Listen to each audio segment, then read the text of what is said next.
Am I the jerk for wanting to cut ties with my family? So I am the oldest daughter, a 34-year-old female of 3 kids. I have 2 younger brothers, a 30-year-old male and a 31-year-old male, and my parents are a 53-year-old female and a 49-year-old male. For some backstory, as I know the ages aren't aligning, my mom had me 2 days after she turned 18, and my dad is our stepdad. My mom and dad got together when he was 18. As you can see, my parents became parents at a young age. Sometimes that works out great for people. However, mine never grew up. Here's the kicker. I was the one that had to raise my brothers and them from a young age. While they partied day and night on their weekends off in our house, I made sure the boys didn't see the things happening. Then from ages 9 to 12, I was abused by their best friend in their house. It was beaten into me that if I told, I would lose all my friends and family, and my brothers would be sent away. No one noticed the bruises because I was a tomboy. The final straw was my abuser doing it while my brothers slept on a pallet in front of it happening. I thought, if he is doing this with them in the room, then he will soon do it to them too. I couldn't let that happen, so I told my mom and she didn't seem surprised, which still bothers me to this day. But that is another story for another day. Fast forward to when I am in the 10th grade, I have to drop out. I am working 3 jobs to support my mom because she's not showing up for work. My parents are split up at the time. I am only earning $5.25 per hour per job. My parents had split, and I am taking care of both my brothers, making sure they're going to school. My dad is missing in action, and my mom is heavily on drugs. She got a DUI with over 4 ounces of pot in the car. My dad takes my brothers in. I get to come back, but with the condition of paying $400 a month in rent for sleeping on the couch and the closet under the stairs. My mom gets out of jail, and they get back together. Another year goes by of me fighting for my brothers, but I'm completely burnt out. Childhood is just gone. I refuse to live with them because I am 18 at the time. I am now in my 30s, been married for over 13 years, and have 3 kids of my own ranging from ages 13 to 8, all with either special needs or medically complex. I am happy with my little family. I have family members telling me that I need to forgive the past. They say they are your blood, that's your mom and your dad. They did the best they could. I just don't know how to describe the rage that I feel. Am I the asshole for wanting nothing to do with them? Seriously, tell me if I'm wrong here. The post was removed because it violates Rule 11, which doesn't allow discussions about cutting contact, ghosting, or breaking off friendships. Be sure to review the rules in the Rule 11 FAQs before messaging the mods if there's a need to resubmit. Resubmitting without approval can lead to a ban with no exceptions. For similar discussions, check out r/Finderdit for other subreddits that may be a better fit. Am I the jerk for hanging up on my parent over social media? As the title says, I, a 32-year-old female, have a mother, a 60-year-old female, who many would classify as narcissistic, but she has never been officially diagnosed. My father, a 63-year-old male, passed from pancreatic cancer 10 months ago. He and my mother were married for 42 years since she was 18. She has had a lot of trouble with the idea of not having him around and being by herself. Yesterday, my husband and I went over to help her with a new television and hanging a new mirror. While my husband ran to a hardware store for a few things, I talked to my mother about social media. She has always been extremely against any form of social media, but when I mentioned Facebook Marketplace, she immediately started signing up.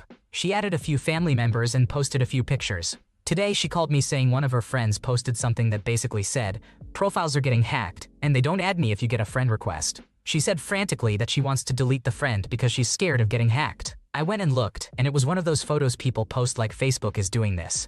Repost this in your story to stop it from happening to you. I said, okay, this is just a thing people post. It's not a fake account. The person just posted this to warn others. She suddenly started screaming at me, saying I was laughing at her and I need to stop. She went from fear to complete anger. I immediately said, nobody is laughing. She responded, yes you are, I hear you. Again, nobody was laughing, giggling, breathing hard, etc. So I said, Mom, if you're going to yell at me, I'm going to hang up. She firmly said, okay. There was silence, so I took a deep breath and asked if she wanted me to help. She again firmly said, I want you to tell me how to unfriend her. I explained it step by step, asked her to confirm it worked, and she then responded, okay, unfriended. I said okay and hung up the phone.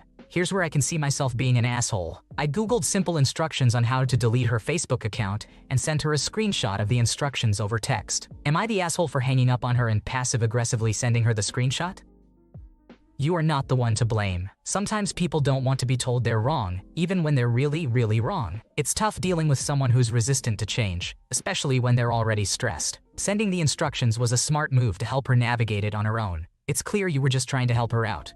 Am I the jerk for thinking I went too hard on someone? I have a guy I know. We used to be friends, but I've seen him 5 times in 15 years and wasn't invited to his wedding. Anyway, he's the kind of guy who has to be the center of attention in anything. If he's not, he will hijack a conversation in any manner he can to redirect it to him. You could be talking about fish, and he'd start doing push-ups and challenging people to a competition. It's very draining, hence me only seeing him very rarely. After his divorce, he's reached out a lot, but I just keep the "I am busy" excuse rolling. On to today, he left something at my house the last time I saw him and has been bugging me regularly to get it back. Today the stars aligned where I felt I could deal with him and get this back to him so he'll stop calling me. He shows up with some 19-year-old man he befriended. We are in our 40s. He goes off on how long we've been friends. I give his item back to him and just start making small talk while he puts the item in his truck. Upon returning and seeing us in mid-conversation, he goes off about how the 4th of July made him think he was back in Iraq. Now, I've known him since he was around 25, and he's never mentioned military experience to me before. He then goes on about how he was a captain and saw some real stuff. I asked him where he went to officer school at. He hemmed and hawed for a while before saying he forgot, but pointed to the disabled veteran plates on his truck, and those were there. I did mention that most veterans say the 4th sounds nothing like a live war zone, and we left it at that. He dropped that and went off on transgender athletes. It is a subject I don't think much about, and I don't really have an opinion on it other than to think those obsessed with trans athletes are weird for being that into it, which I said. After that, they suddenly were late and booked it to go. I wasn't exactly sad to see them leave, but I do feel like I was a little mean by pointing out a few flaws in his military story, and then kind of mocking him on his trans opinions. Am I the asshole? An old acquaintance came by to get something. He was polite and respectful, but I questioned his stories and subtly mocked his opinion. You are not in the wrong. He was a guest in your home and made you uncomfortable, so you returned the favor. It's ridiculous that he thinks he can get away with those blatant lies about the military. Honestly, you dodged a bullet. Don't hang with this dweeb again. Am I the jerk for not being more understanding? So I had my falling out a little over a month ago during the week of my birthday. He came over to my house one Friday to spend my birthday weekend with me and my mother. Things were going well as far as I knew until he found out from his mother that night that they lost an old family pet. I knew what that meant for him and that he needed time to grieve, so I insisted he go home and tried to make it easier by highlighting the more boring parts of the trip, like running an errand, as I knew he would have been miserable otherwise with us. Despite my plea, he insisted on going. I knew it was going to end badly, but I respected his choice and did not press any further. Almost immediately, he turned passive-aggressive from that point on, even going so far as to kick my dog off my bed when she wouldn't leave him alone. I should have forced him out then and there, but I also understand when emotions get out of whack. He was hurting, so I tried to make myself as present and available as I could to help, as any friend should. As expected, the trip quickly degraded over time. Halfway through our adventure, he shut down on me, stopped talking and started shaking, in an Ollie's of all places. I tried pressing him for any kind of detail, and he insisted his anxiety got the better of him. It was quite clear something more was bothering him, but he wouldn't tell me. Instead, he retreated to his phone, maybe shitposting about me, who knows, and barely communicated with me the rest of the day. I got frustrated and annoyed to the point where I said I wanted to go home. We got back to my house and parted ways. We were both clearly in our feelings. The next day, he reached out and proceeded to chat with me like normal, only briefly acknowledging in a sentence that yesterday was rough for us. I called him out for shutting down and how much that hurt on my birthday weekend. He told me he realized what he did, but did not acknowledge my feelings. I got more upset the more he ignored it, culminating in me questioning his loyalties. He then demanded that I apologize to him. I told him I would not until he acknowledged how shutting someone out can make them feel, as well as a real apology for taking his frustration out on my dog. The next day I received a drawn-out text in the morning saying he's done with me and blocking me everywhere after this message, telling me, I get that you're going through a hard time right now, but I won't be disrespected anymore. Am I the asshole for not being more understanding, or for wanting my feelings acknowledged and an apology for my dog? Wait, so your boyfriend lost a pet. You tried to be understanding and let him go home to grieve. He refused to leave and stayed for the trip, became passive-aggressive with you and everything around him, and then demanded an apology from you for doing nothing wrong? OP, he did you a favor. It's time to find someone who wouldn't shut you out and prevent you from showing him support during rough times. Also, fuck him for disrespecting your dog. Am I the jerk for not showing my parent my apartment? For context, I am in my late 20s and an only child. I moved out from my mother's place to finally be able to live on my own, particularly away from her. I love my mother, but I desperately wanted my space, both figuratively and literally. I think my mother is very much a typical mom, and it kind of exhausts me. She is a bit of a helicopter parent, as I have grown up with an autoimmune disease, so my health was all over the place as a child. Perhaps more interestingly, I am also a closeted transgender person and live with my partner, who has never met my mother. My mother does not know that I live with my partner, or that we are even together. We have been romantically involved for over a year, and were solely platonic for a year prior to that. We had joked about elopement, but now I am starting to think I was kind of serious. Nonetheless, I moved 45 minutes away from home to another state that allows me to have access to hormone replacement therapy. My previous state had banned it. Upon initially moving out, my mother asked about seeing the place, and I responded, "Oh, I'd rather not.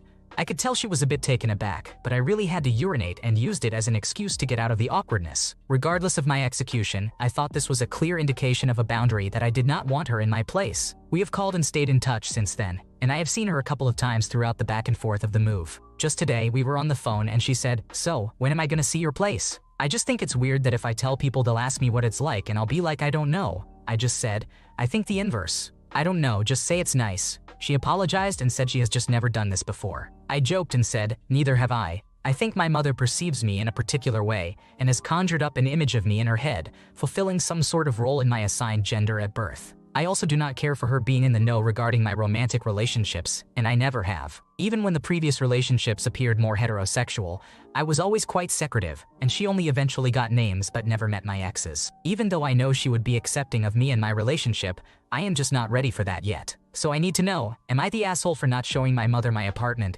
even after communicating that I did not want her to see it? You are not at fault here. Your space, your choice. Navigating parent relationships, especially with a helicopter parent, is tricky. What about taking pictures to show her when you visit or a Zoom call, and just say you feel more comfortable not having people come into your space? That way she can see, you only show what you want to, and the rest stays private. Am I the jerk for being chosen to play Hamlet over my friend? I am in my second year of college, and every year at my all-girls college, they host an event to mark the end of the academic year. The event includes entertainment and competitions. Every year, they also put on a play, and students from all 3 years are invited to the open audition. This year, the chosen play was Hamlet. I did a few original school plays before, so I did not have too much experience. I was not a connoisseur in any way. However, I have gotten the lead twice in my junior and senior years of high school. I have a loud voice that carries, I can emote decently, and I have a good memory, so I was not too fussed about memorizing long lines of dialogue. I do love Shakespeare. My best friend in class, who is also 19 years old, loves drama and wants to become an actor after she gets her bachelor's degree. I love watching plays and musical theater, which is how we became friends in the first place. I would not want to become an actor though, as that is not where my main interest lies. This friend suggested that we should audition together for the lead role of Hamlet. I said I would love to audition, but I did not think I was cut out for Hamlet himself. I would rather audition for Laerte or Ophelia instead. So she, our other friends, and I showed up at the venue to audition. I went up and read for Ophelia, and my friend read for Hamlet. After the last person auditioning for Hamlet was done, all of a sudden, the professor called my name and asked if I would be willing to read for Hamlet. I was a little stunned, but I said okay, and I read Alas, Poor Yorick. I did not expect to be asked to audition for it, but it was the lead role, so I gave it my all. My friend was acting a little weird over the next few days. She was completely friendly, but also a little distant. I knew it must have been because of my audition, but I figured it would not matter once the cast list came out. When it did come out, I was cast as Hamlet. My friend was the understudy. I was shocked, but I was also really excited. My other friends came up to congratulate me, all except my best friend, who started screaming at me when I found her to tell her the news. She told me I betrayed her and lied to her because I said I was only auditioning for Ophelia, even though I said that I only read for Hamlet because the professor told me to, and I did not intend for it to be like this. She told me that she was the one who worked day and night to prepare for the role, and it was rightfully hers, and I do not get to waltz in and steal it from her. She demanded that I should give it up for her, or that she was never going to speak to me again. I do not know what to do. I know I never intentionally caused this, but I still feel guilty because my friend really did work hard for this role, and I saw it with my own 2 eyes. However, I really do want to play Hamlet now because I feel like this could be a good opportunity for me, and I could even enjoy this. Am I the antagonist if I still kept my role? You did the right thing. You were asked to audition for Hamlet because you had the talent, and you were chosen because you were the best. It's not your fault that your friend didn't get the role and treated you poorly because of it. Someone who lets their jealousy get the better of them and reacts that way isn't acting like a true friend. Thanks for watching. When you subscribe, make sure to hit the bell to turn on notifications so you never miss a video. To finish listening to all the stories, check out the playlist in the description.